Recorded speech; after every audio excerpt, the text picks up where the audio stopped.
Thank you very much. An author of Juliana's Vignettes, award-winning co-presenter on Brighton and Hove Community Radio, memoirist, poet, storyteller, interviewer, vlogger and performer of spoken word. This month's piece is entitled Parisian Ladies of the Night. I hope you're sitting comfortably and don't leave stains on the seats.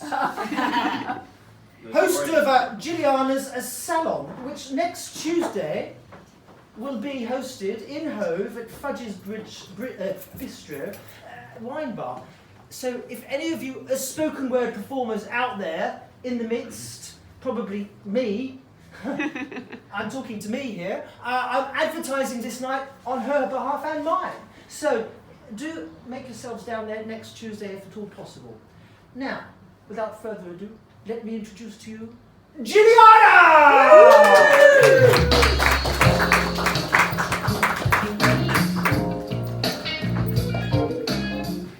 Good evening, ladies and gentlemen. I had to rush home. Fortunately, I live close by to get my Parisian ladies. I picked up the wrong one. Okay, so I used to live in Paris, and when I was in Paris, I was dealing between London and Paris in collectibles. When I first began my life as a brocante dealer between London and Paris in 1977, I would déballe at Marché Montreuil at 6:30 in the morning in all weathers, even in misty rain. Today, in 2018, I wrote it last year, I asked myself how I could have been so stupid and gauche, spreading my good quality English collectibles stock on the ground, watching and waiting for punters. What a hard life it was, sur les trottoirs de Paris. But oh, such fun, without a care in my crazy Mickey Mouse world. One early, damp, grey morning, a white van, driven by a French postcard dealer called Alexandre, was backing out of his spot in the market and didn't see my rubbish on the wet ground, covered with plastic as protection against the elements. And thus he ran over and flattened my precious collection, ruining my stock. He just laughed. When I shouted at him, pointing out what he'd done, ruining my stock, he just laughed, shrugged his shoulders and drove off. If they weren't postcards, it was for la poubelle, for the rubbish. I never forgot his insolent, phallocratic behaviour and the incident, later ignoring this bombastic dealer when I saw him running around the ephemera and postcard fairs in Paris. I was later told by dealers in the know that he specialised in erotica, but I didn't care, as I wasn't interested in doing business with Alexandre Dupois, even though years later I ventured gingerly into that themed area through happenstance. The decades passed and my dealing days ended, turning my stock and private collection into a themed commercial nostalgia picture library called Retrograph Archive.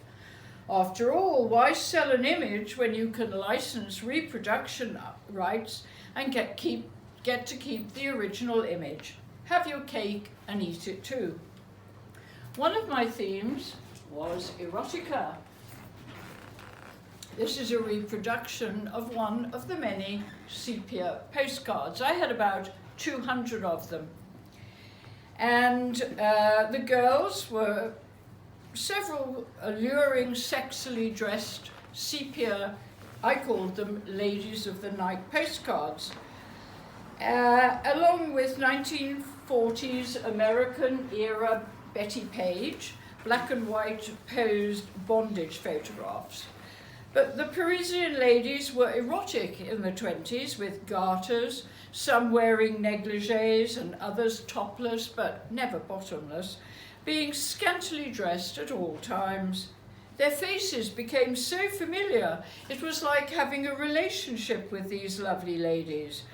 None of them looked like sluts. I made sure that I picked them for their attractive smiles and sensual bodies. They all looked like they were enjoying themselves, sitting on beds or lounging around, resting on decorative, distinctly designed Art Deco oval cushions. Some wore dark school uniforms with white blouses, but no panties, carrying books, and some showed their provocative garters with laddered stockings, while others were doing surreal things like ironing or telephoning.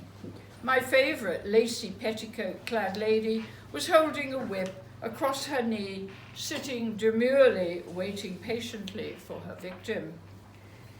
Back in London, I was contacted by the formal, bespectacled picture researcher Emily, working for Wordsworth Editions, who were publishing a series of out-of-print erotic books. They needed a good selection of sepia, glimpse of stocking was something shocking, ladies for their enticing sepia vintage-looking paperback covers. So Emily and I would scrutinize my ladies, but not showing boobs or nipples at any cost. Emily was so matter-of-fact in her professional research that we could have been looking at household, domestic, consumer products. No raised eyebrows for this spinster, who was efficient in her job, of course. No amusement or humour the days she came round to source, not sauce, S-A-U-C-E. As I was going to Paris to hunt for more images for Retrograph, my vintage nostalgia archive, it was suggested that I browse at Les Larmes de Hérault at 58 Rue Amelot in the 11th district to find my ladies. How was I to know that the shop gallery was owned by my arch enemy, Alexandre? However, the gallery was thankfully managed by his hard, po-faced, black-haired, fringed, very Parisian, scarlet bow-lipped Louise Brooks look-alike wife. She and I had been introduced at a paper fair, and she invited me to come to the gallery, enticing me with the promise of hundreds of sepia ladies' visuals in all shapes and sizes. I arrived with the sole intention of finding my ladies, nothing more, nothing less. She escorted me to a large central table that occupied most of the ground floor area, but oddly she stood pouting behind a circular small reception desk, watching and waiting. For what? For who? I was soon to find out.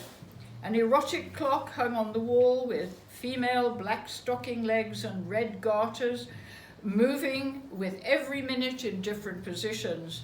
The stark white walls were adorned with black and white modern art erotica framed in black, so the effect was quite striking.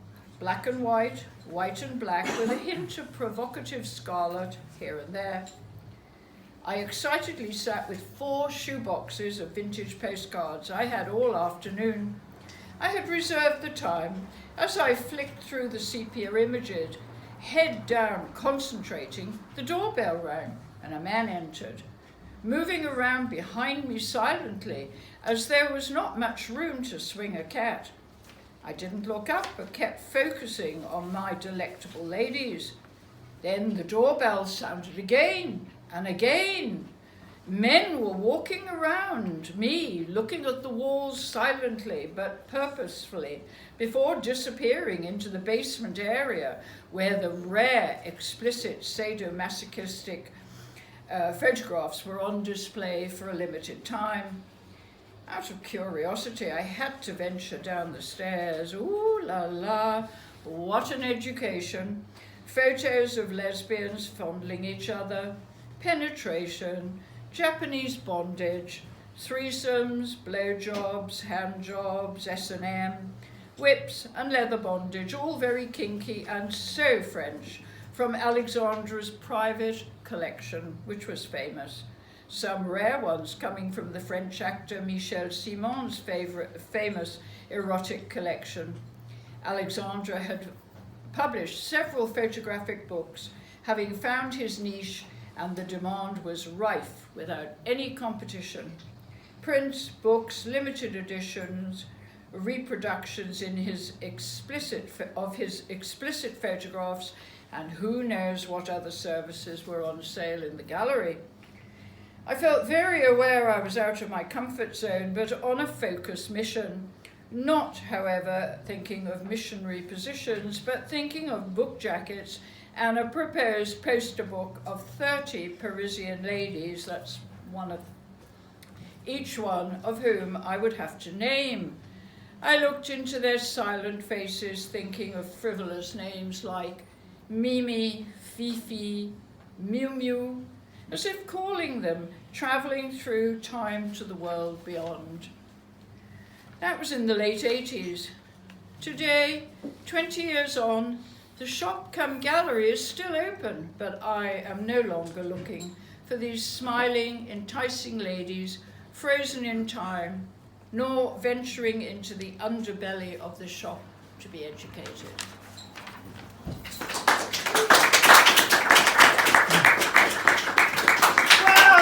Well, thank you, everybody. Thank you, Jilliana. Thank you ever so much.